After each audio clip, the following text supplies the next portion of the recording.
Analyzing our first 39 episodes of our podcast we launched in 2021, the trend is pretty clear. Fraud, compliance and crisis were the topics with the most downloads. Are these 3 episodes still relevant, also a few months later? Great to have you here.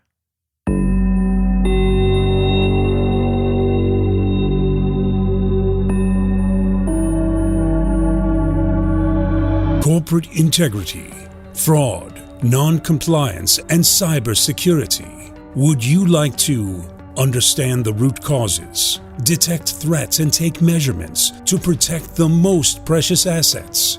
As a leader, you need to be prepared and stay actionable in the event of an incident. Sonja Stirnimann talks in her podcast, The Human Factor. Corporate integrity matters. To leaders and entrepreneurs who want to have impact, foster corporate integrity, and act as role models. As an international expert for corporate governance and integrity, entrepreneur, and independent board member, she knows the challenges. Let her inspire you.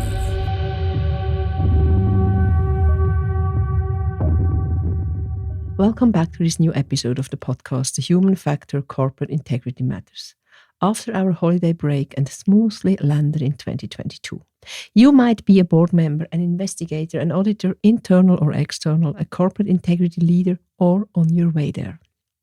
What we all have in common, we strive for leadership with integrity. I'm your mentor and sparring partner when it comes to corporate integrity with impact. Founder of Corporate Integrity Concepts with different formats for corporate integrity leadership. And the vision to protect and secure assets, reputation, and actionability, yours and the one of your organization. Why? Because corporate integrity matters to all of us. And when we analyzed the scoring of the podcast episodes, it was interesting to see what you as our listeners downloaded most. Fraud, crisis, compliance. These episodes were the ones resonating most. Therefore, after a short reflection on where we stand now in January 2022, you have the chance to listen to the main parts of these 3 episodes in our today's special edition. Is compliance in crisis needed? This was the episode with the most downloads. But not only that, I also had several discussions within the leadership circle, but also with our clients, peers, and professionals in the wider network.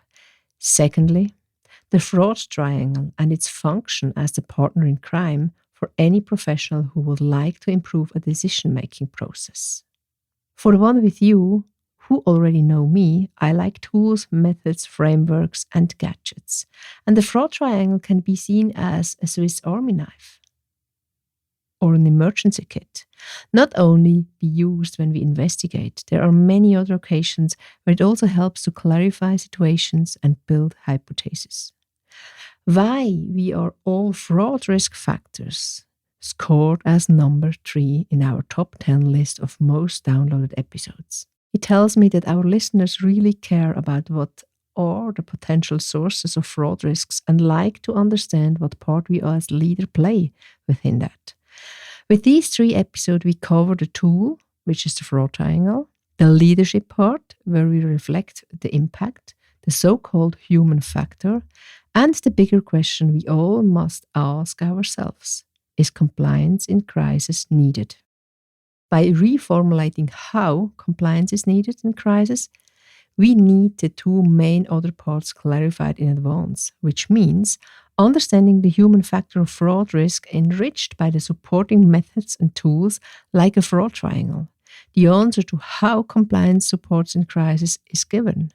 Yes, compliance in crisis is needed, and the art of how to adapt compliance in crisis is what makes real leadership alive. And now let's dive into the different episodes. Is compliance in crisis needed? A question we should ask ourselves seriously. I'm convinced that this type of question is crucial for us because it could put our strategy and business at risk. But wisely managed, it becomes one of the key success factors. Implicitly, we learn a lot about the different perspectives managers have and adapt, how this could end up in misbehavior harming our corporate integrity. As mentioned, I was asked a question by a CEO in my network, a serious guy, and he knew exactly why he brought up the topic. He was looking for social proof outside of his organization.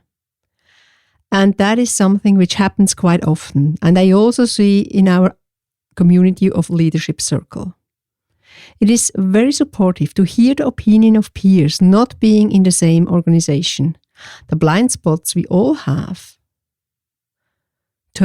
By always turning into the same crowd can be very counterproductive.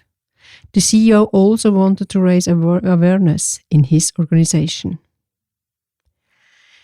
Speaking out a taboo is more convenient if it is reconfirmed by an external expert. I think this was also what he wanted to receive from me.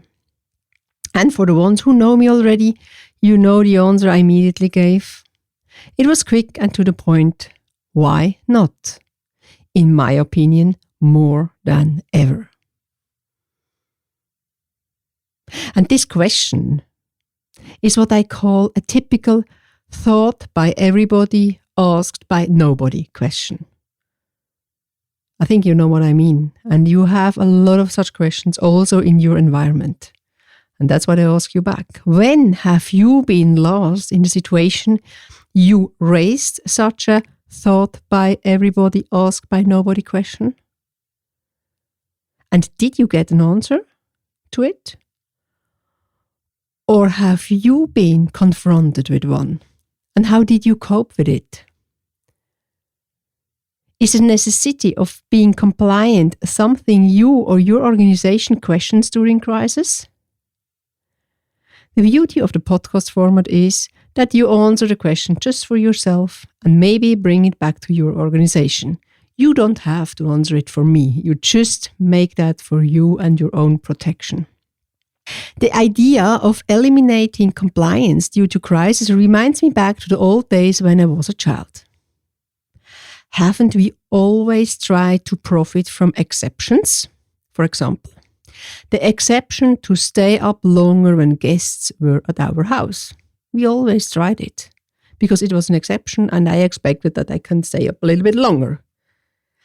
But eliminating compliance due to crisis implies a rather immature behavior of business leaders. In this episode, I will not focus on all the different excuses I hear when it comes to prevention, controls, compliance, as it would be just too long. But promised, there will be episodes in the future where I take up the excuses, illusions, and biases, putting our organizations at risk. When we put the interest of eliminating compliance into the big picture, there are different angles for that. Excuses of not being able to comply are always very easy at hand. For example, exceptional circumstances, which could be possible. Lacking resources, also possible, or just other priorities. We all know that the topic itself belongs to the responsibility of the board and executive committees. So the awareness needs to be given here. And the tone at the top in respect of being compliant in crisis is key. And we exactly talk about that. My answer was short. Why not? More than ever. This was only the outcome of much more thoughts behind. The impulse, why not, triggers further reactions because, implicitly, is compliance possible in crisis? Would mean, dear shareholders and stakeholders, in crisis all agreements, regardless of their form, are void. True to the motto, it's none of my business. You agree? This does not tie into all we pursue in our responsibilities. In my view, this is an answer that neither the individual, the organization, the economy, or society, nor our culture can, or better said, should tolerate. And therefore, I came up with yes and. Yes and, so I finished my answer with yes and more than ever. Just reflect for yourself. Who trusts you and your company to take business protection and security seriously? and to do everything possible to guarantee it. Isn't it your shareholder and stakeholders? They trust you. How do you protect our so-called crown jewels, the company's most precious assets? What do these assets include? I'm often asked. Tangible and intangible assets. And very important, which most people are slowly but surely becoming aware of, our data. So we, as business leaders, we have to take care about these assets. So to make the context clear, I'm talking about business-driven compliance in the corporate sense, and not about the reduction to purely regulated requirements. This would not be enough. Every organization, regardless of its size, it's based on unspoken, spoken, documented and undocumented rules. These rules are designed to protect the organization and its vision. This has been the case for thousands of years, and it's still a proven recipe. So why should we change that now?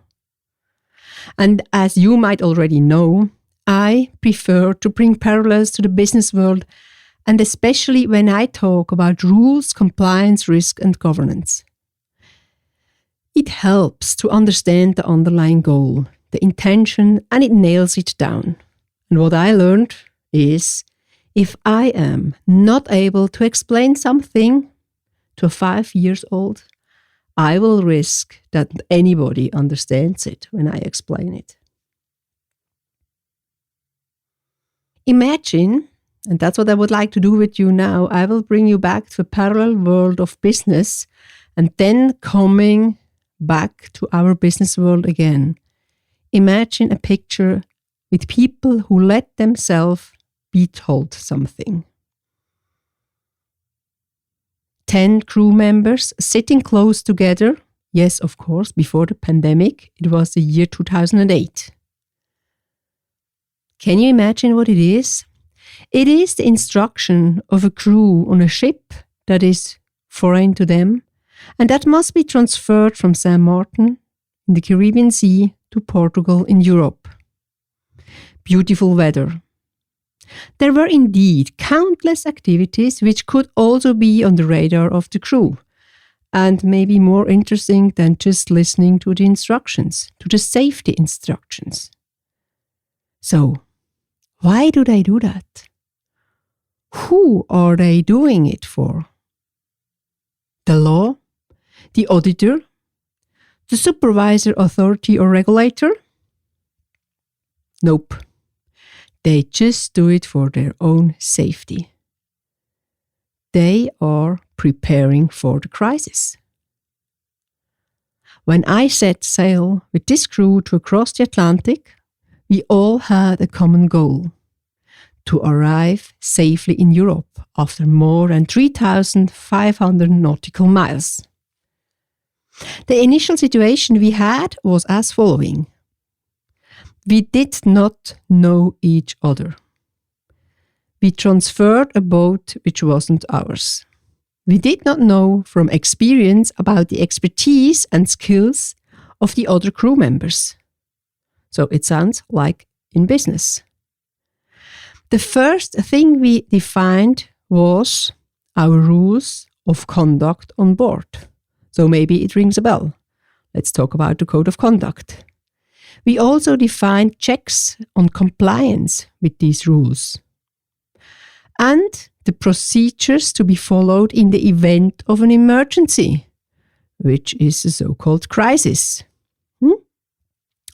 Does it sound narrow-minded what we did there? I think not. No. It is and it was necessary if you have the common goal of bringing the crew and the ship safely to Europe in mind. You may ask yourself now, did we cultivate a culture of trust? Of course, yes, and that's the and I already mentioned before. You remember the question I received. Is compliance in crisis possible? This is where we started. The reason or almost excuse for not having been compliant in the business world are crises. But coming back to the case study at sea, I told already beforehand that we on the boat have defined controls on the rules of conduct. We did not call them that. It was not written down. We defined them based on the risks and alongside the processes, orally. That's the reason why we needed to have the instruction.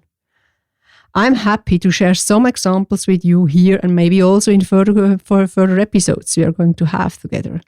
The team of 2, that's just one example, which oversaw the ship for 4 hours, this was our rhythm we had, always had to keep to the course to be sailed. That's just the navigational part. Simple, isn't it? But it is a rule, and we had to stick to it.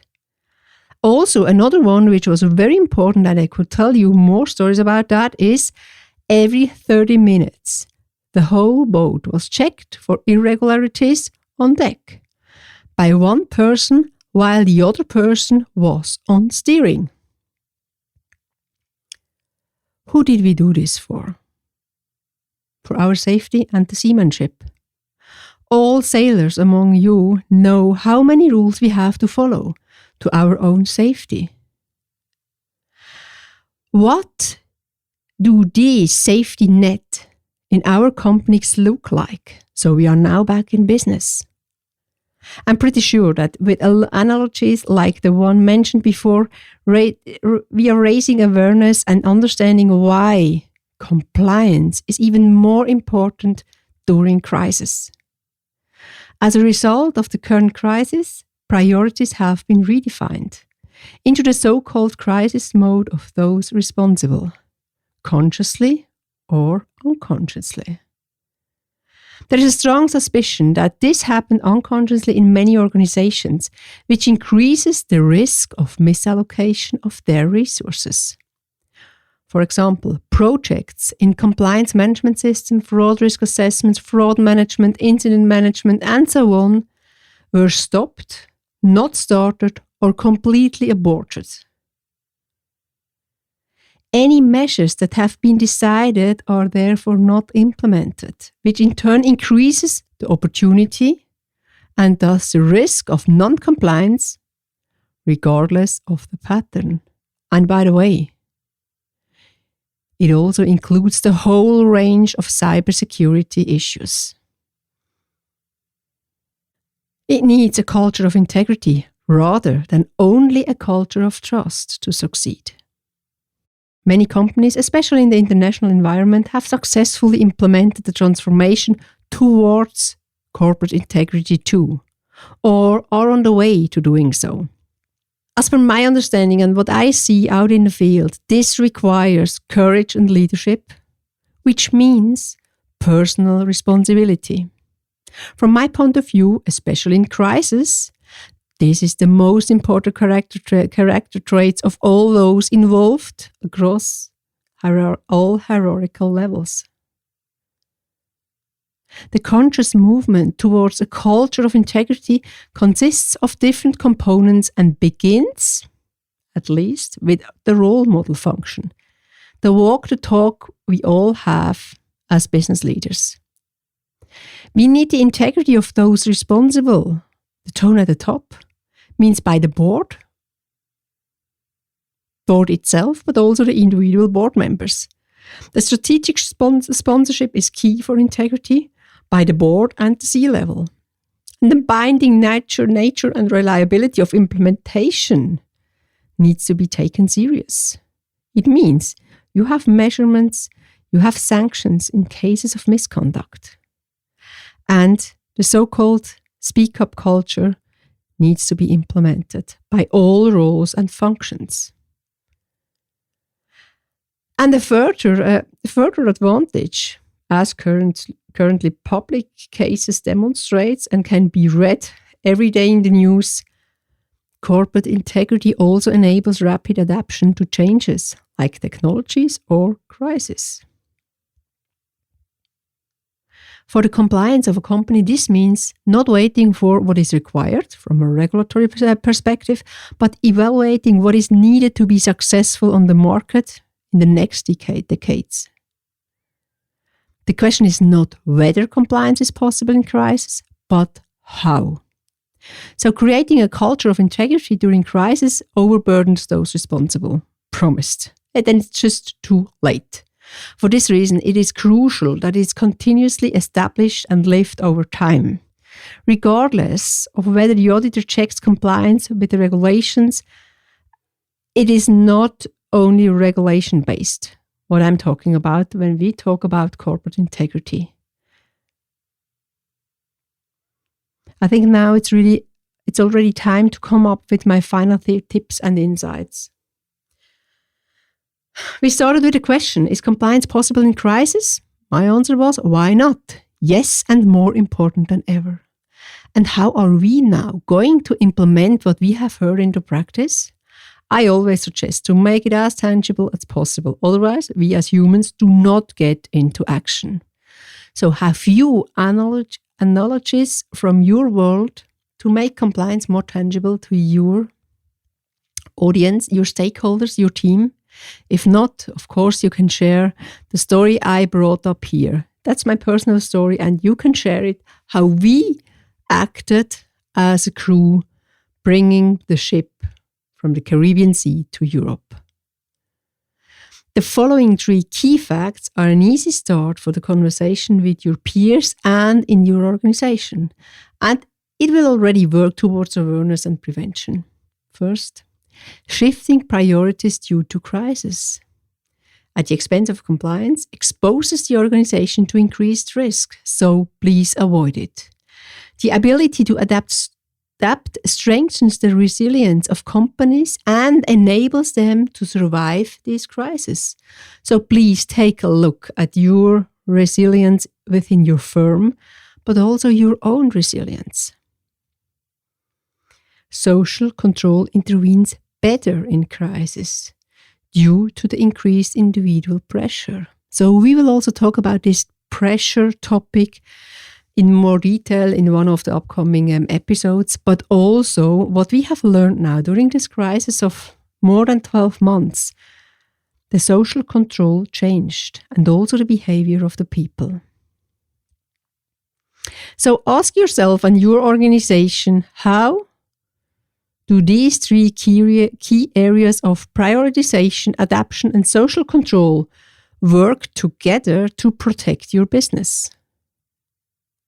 And please do not forget what you implicitly already know. Business-driven compliance remains the number 1 competitive advantage, especially in times of crisis. And compliance should be set up as the business protector and not just from a regulatory standpoint.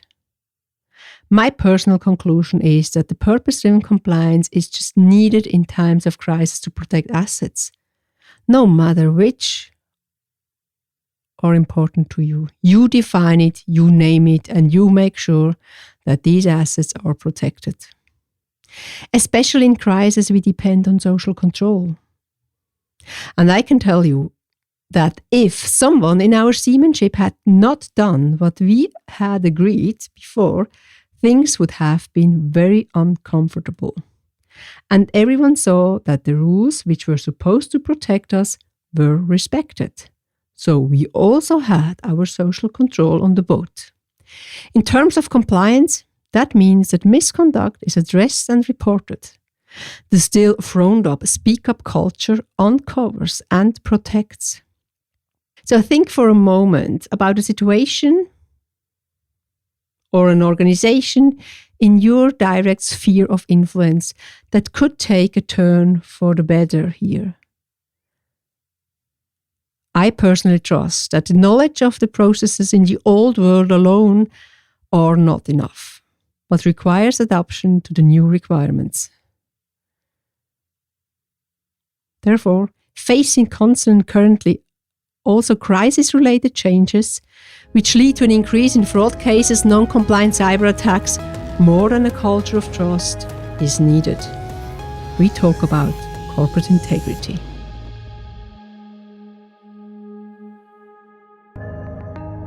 Do you know why the fraud triangle is your partner in crime? Find it out and use that important tool not only when you are investigating. Whatever I have experienced over the last 2 decades of working in an environment where fraud is a daily business is that having a profound knowledge about the fraud drivers is key to understand the root causes of misbehavior. When we look back where the term white-collar crime comes from, which is explained in detail in episode 5, we know that occupational standing plays an important role. Edwin Sutherland defined the term as following: crime committed by a person of respectability and high social status during his occupation. With that common understanding, we go one step further to understand the different drivers which are based on Donald Crises' thesis, which include: first, a person of trust; second, financial problems; third, individual value system to justify the action.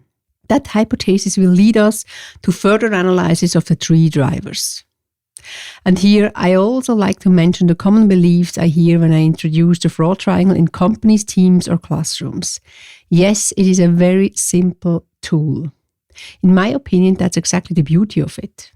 There are so many other approaches and tools out in the field when it comes to fathoming the causes of economic crime that when we speak about diamonds, cylinders, triangles, and squares, each approach will probably have its own justification.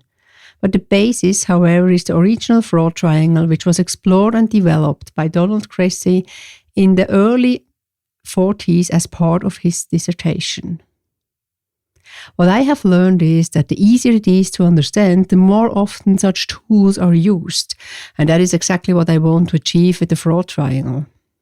I would like to have it implemented in as many teams and organizations as possible to improve the awareness. Often, the simpler the tools, the better the results. Also here, we reduce the risk of false application by reducing it to the max. And if you would like to know to whom such tools like the fraud triangles are addressed, my spontaneous reaction would be to everybody, because you can already start explaining it to your kids. That is what I suggested a manager a few weeks ago, and he came back with a very resonating story how he introduced the fraud triangle to his daughter. More about that in a few minutes. So let me tell you this. The manager was part of a workshop we held a few weeks ago, of course, virtually due to the ongoing pandemic we are currently in, when this podcast episode was recorded. During that workshop, the fraud triangle was one of the focus topics.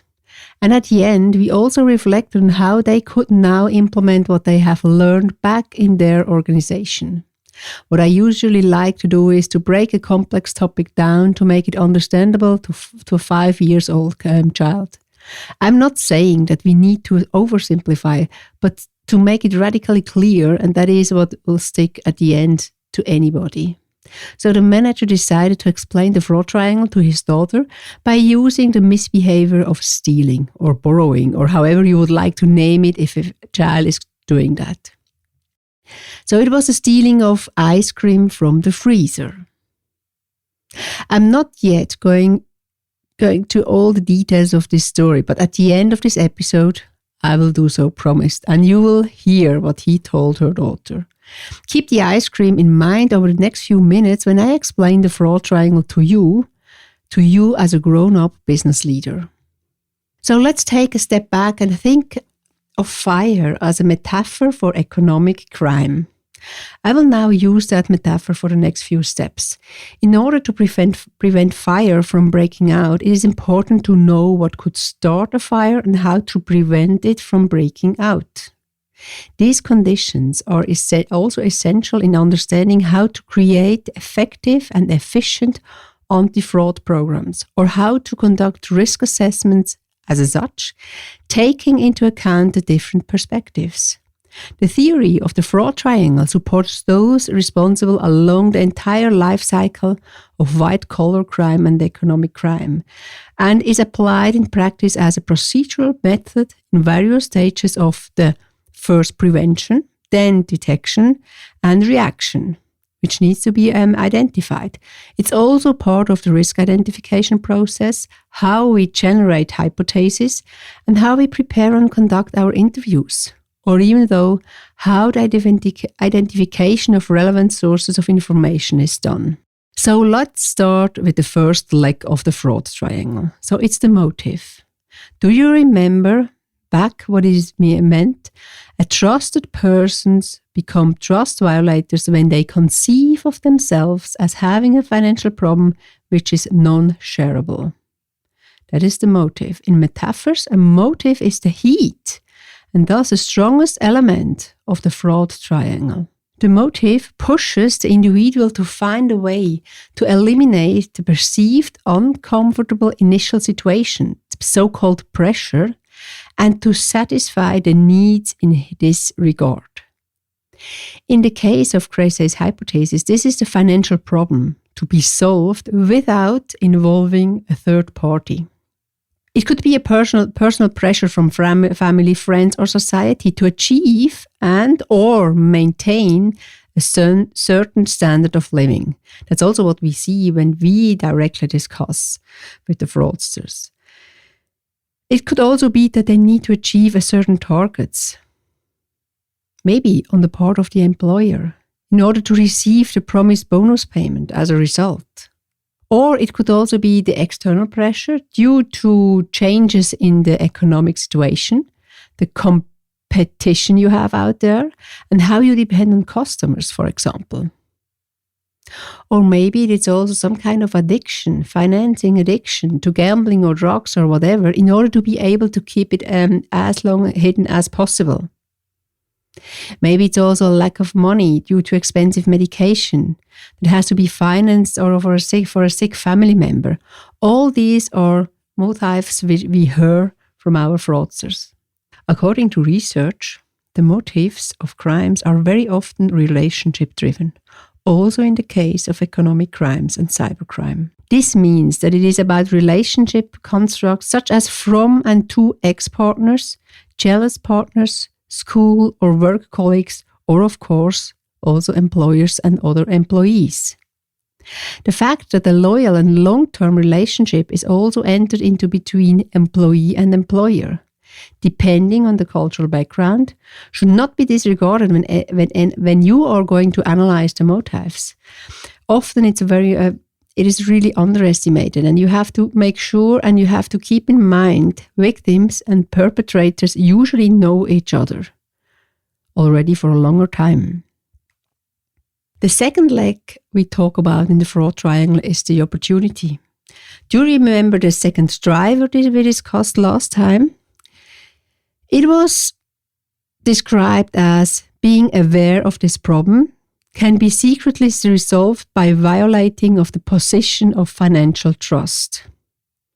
An individual with a motive cannot commit a white-collar crime if the opportunity is not given. Opportunity is, with the metaphor I already started with, in reference to the fire, the fuel that makes the fire start and burn. The business model, the industry, as well as the structures and processes influence the internal control system of every company. This gives even more or less opportunities that can be used due to the professional position somebody has in. So the examples of opportunities and access are non-existing control mechanism, high turnover rates in key functions, establishment in high-risk areas, depending on the regulations and standards to be complied with, for example, FCPA UK Bribery Act or EOFAC, and a lack of segregation of duty. And this is one of my favorites, as I get so many excuses on that, and that's really one of the most important parts to take care on, the segregation of duties. And also overly complex organizational structures and transactions.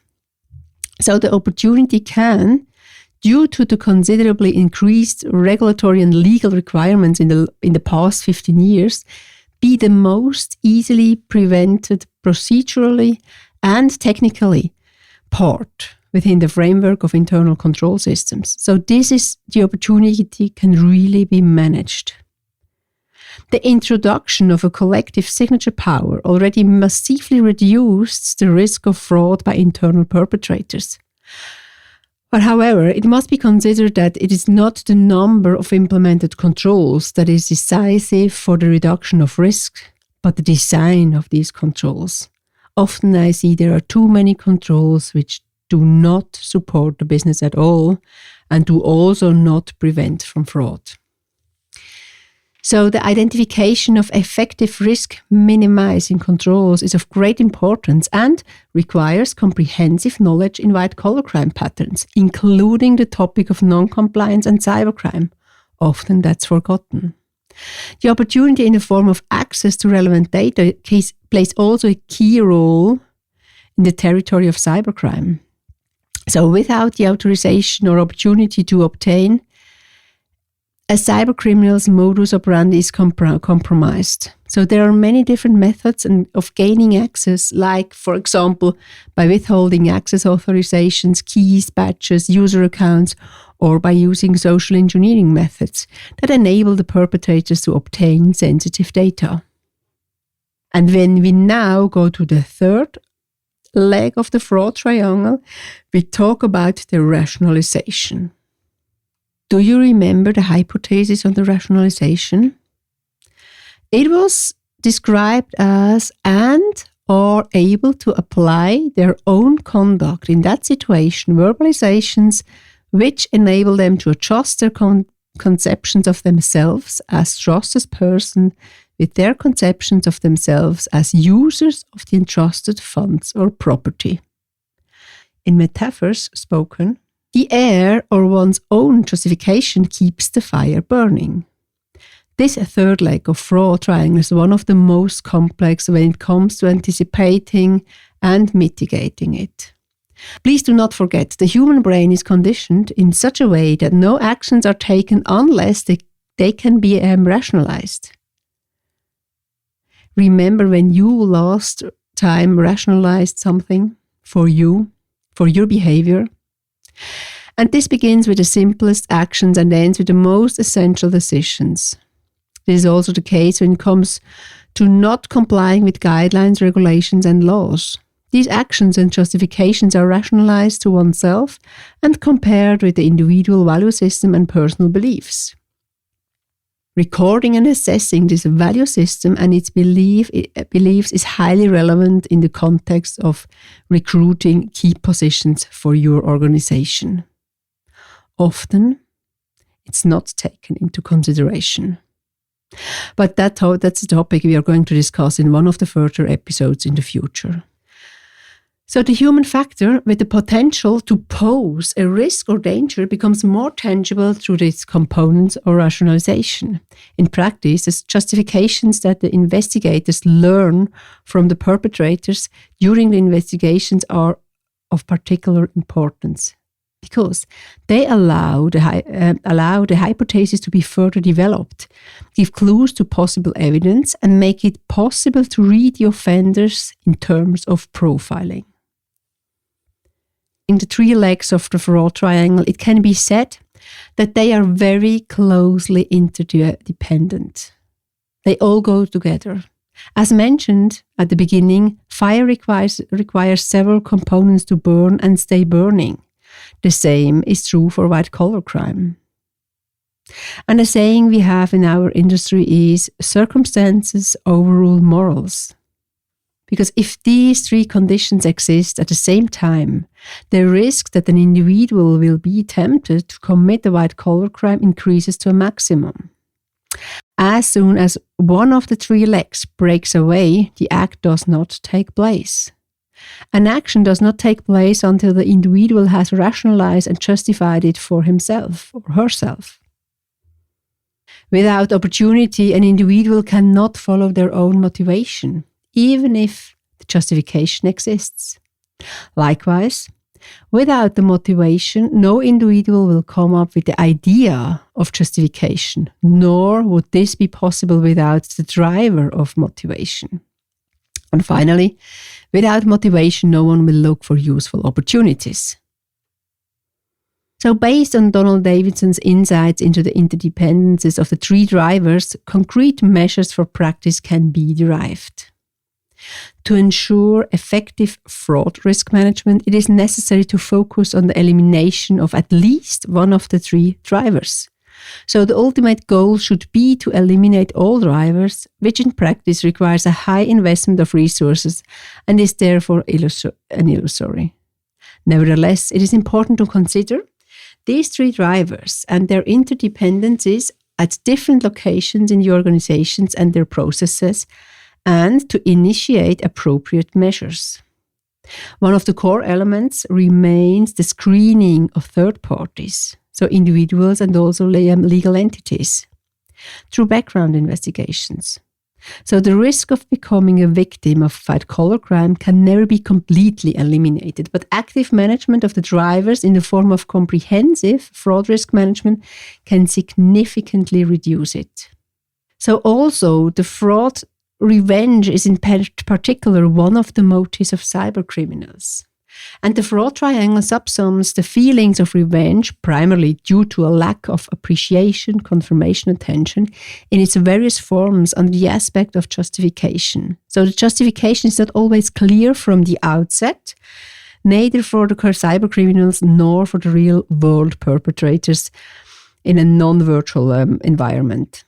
It often only established itself in the course of the crime, and after crossing the magic border between legality and illegality, a justification for one's own actions, very often contrary to one's own values, is worked out.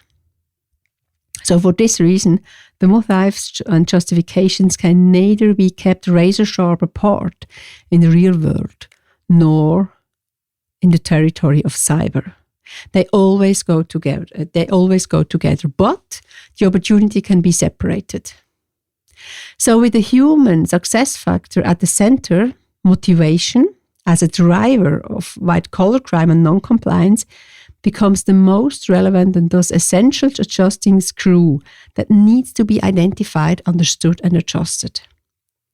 With the drivers as a basis, the manifestations and patterns of fraud are created to achieve the goal. The driving forces, as outlined in these sections, allow the perpetrators to be creative and no less innovative in pursuing their goal, be it as a lone wolf or as a group. So do you remember now the ice cream story of the manager at the very beginning? In his explanation, the fraud triangle was equipped with the following underlying example. The opportunity for the daughter was, she was alone at home for half an hour while dad walks the dog. That's the opportunity. The motive, I'm starving. The rationalization, I'm not allowed to take a slice of bread because it is dangerous to play with a knife when I'm at home alone. I'm not allowed to cook something when I'm alone at home. My brother had an ice cream the other day while I was at school. So you see, I'm sure you could also go along with other examples to explain the fraud triangle to any audience, starting from the kids over to employees, managers, executives, and board members. It is always interesting to observe when the real fraud cases are uncovered with the three legs of the fraud triangle. You remember the opportunity, the motive, and the rationalization. Especially to hear the explanation to these three legs from the fraudster itself. The pure human factor is playing the key role in the fraud triangle, and not only there.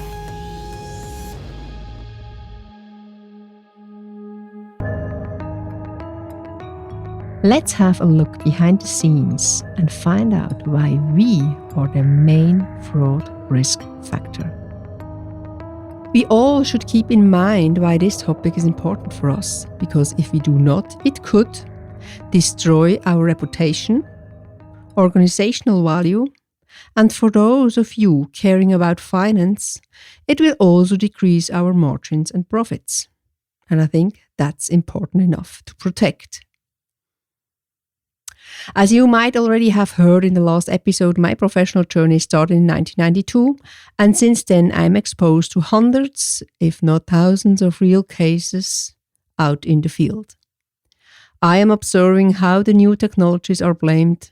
Sorry to say that, but digitalization did not start a few years ago. It all started decades before. The intense discussion with my peers, my clients, but also within our integrity circle underpins the importance of the topic. And if it is important for them, I think it could also be important for you as a listener. That's the reason why I like to bring the topic here too, and not to keep it in our community only.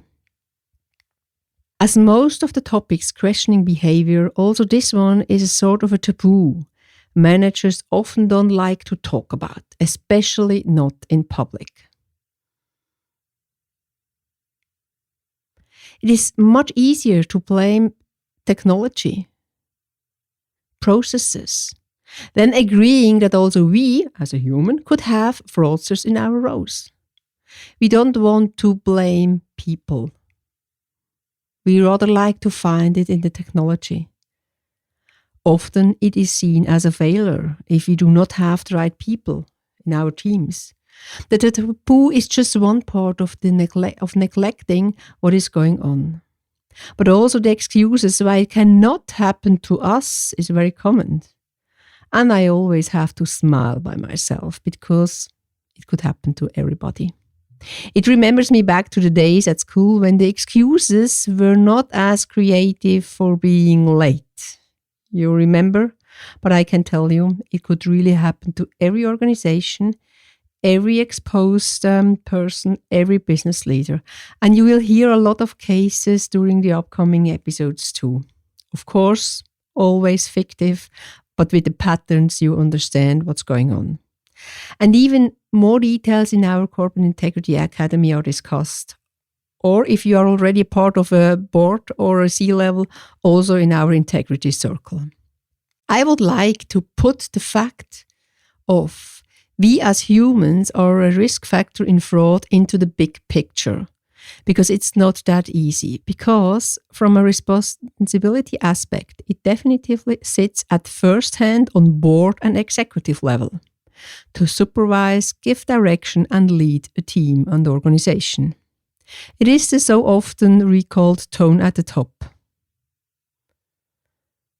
When we have a look at the processes, we have to make sure that we bring the knowledge in at the very beginning and monitor it on an ongoing basis. So also processes are key. Be careful and aware of the fact that, as a human, we are a so-called Swiss Army knife. The secret weapon, which could also harm and injure if not properly used. And for all the ones who know the different functionality of a Swiss Army knife, exactly know what I'm talking about. It is a matter of corporate culture, how the perspective on the human behavior, Swiss Army knife, within the risk management is set. For me, the power of human being is demonstrated at a client's organization. And I would like to come up with the first fictive case here in this podcast.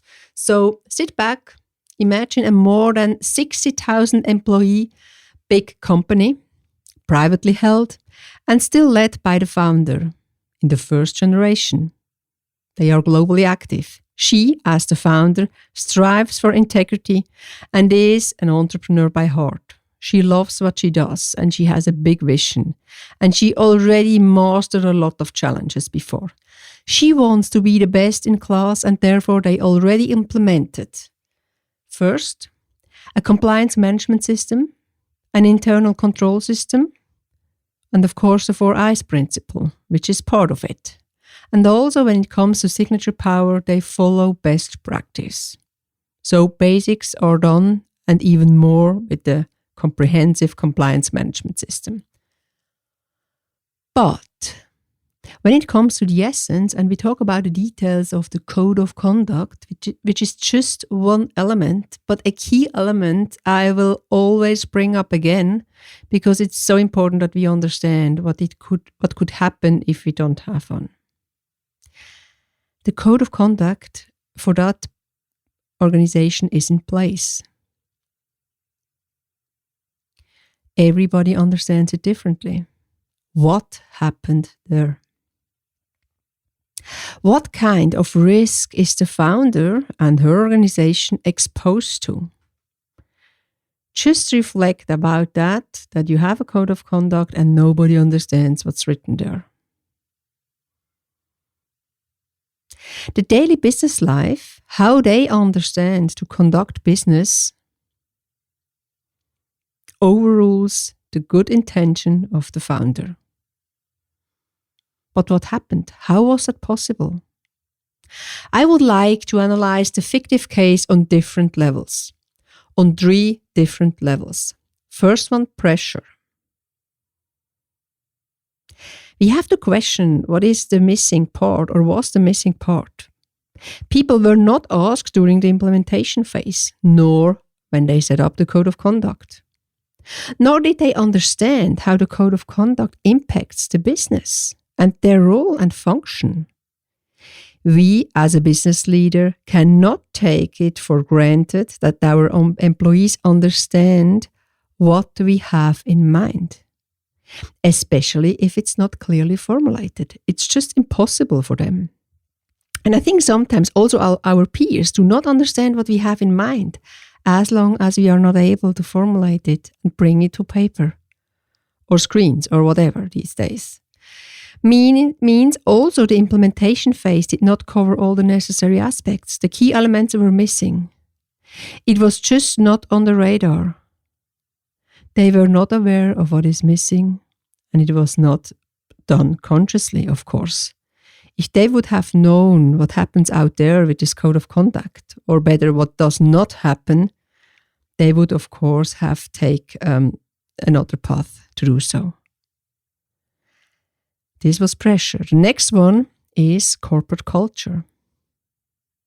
Corporate culture shapes behavior, and the key questions to be asked, which are just initial ones, are people allowed to be critical? Or is it an issue? Do people get enough information to do their job? Are they able to do their job? Do people care about their duties and responsibilities on a more holistic level and not only for their single tasks? Or is it maybe a culture of it's none of my business or it's none of your business, you don't need to know more? Can employees trust their co-workers, superiors and owners? And if not, why not? These are just a few initial questions to start with when we talk about corporate culture. More would be needed if you really intend to work on your corporate culture and take it seriously. What I hope you do, of course. The next aspect I would like to analyze is the risk intelligence. Very often it is on sleep modus, as I often see out in the field. But why is that? Because it's so natural that we would have that specific risk intelligence inside ourselves, everybody, but we don't use it. How is the maturity level of risk intelligence on an individual and organizational basis? And I would always start with us as an individual, because organizations are made up by individuals. And if we do not have the risk intelligence on an individual level, we won't have it on an organizational one. And does a speak-up culture exist for that? Because that's also part of risk intelligence. And if so, that the culture exists, what is implemented? And are the employees aware of it? And now here we also go back to the first one with the code of conduct. Do they understand it? If we have a speak-up culture, do they know what the processes would be? And if, or are they protected?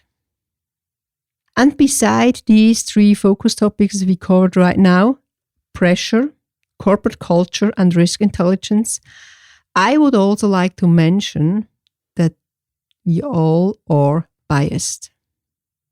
We are sometimes also social engineered on a daily basis. We are often tired and not adequately trained, which costs us and our company a fortune if we don't do so.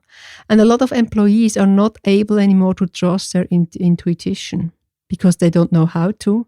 And it's also not an appreciated characteristics within the corporate world. And here I think we have to work on.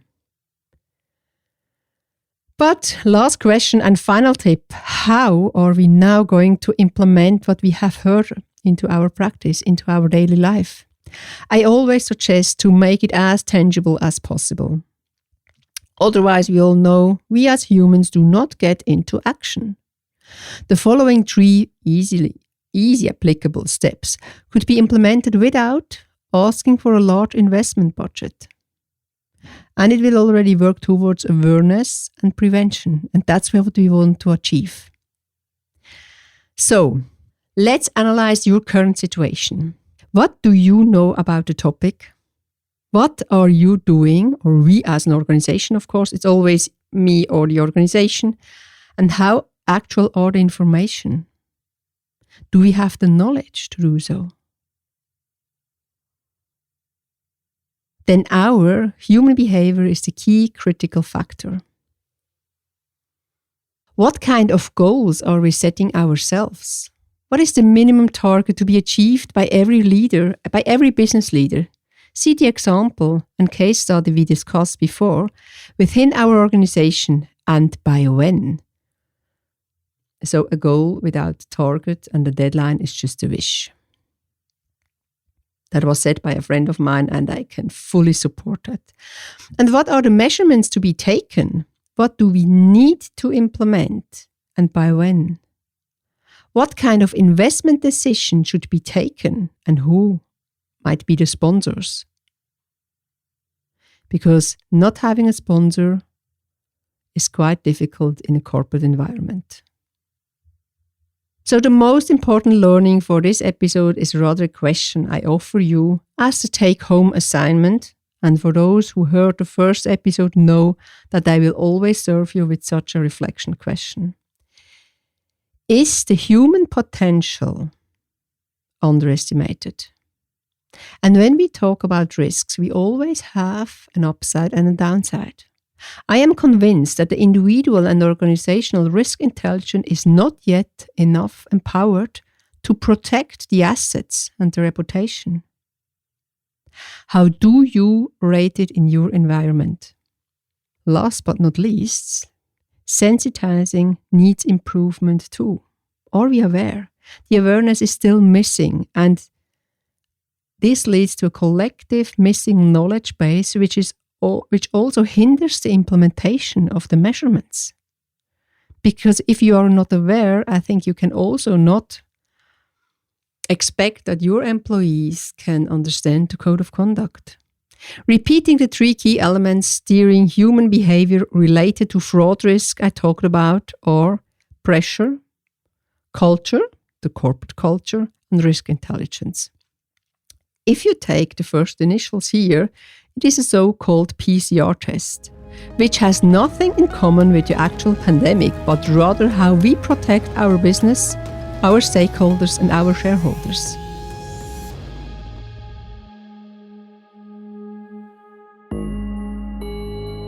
With these different parts, you received a good overview of key elements also important to consider in 2022. First, the crises are not over. Second, as soon as it's over, the next is lining up. That is just how life is. With that in mind, I wish you a great start into this new year of 2022. I'm looking forward to having you also in our upcoming shows, listening to our interview guests and the solo format, where I always pick up the topics and questions raised by the community.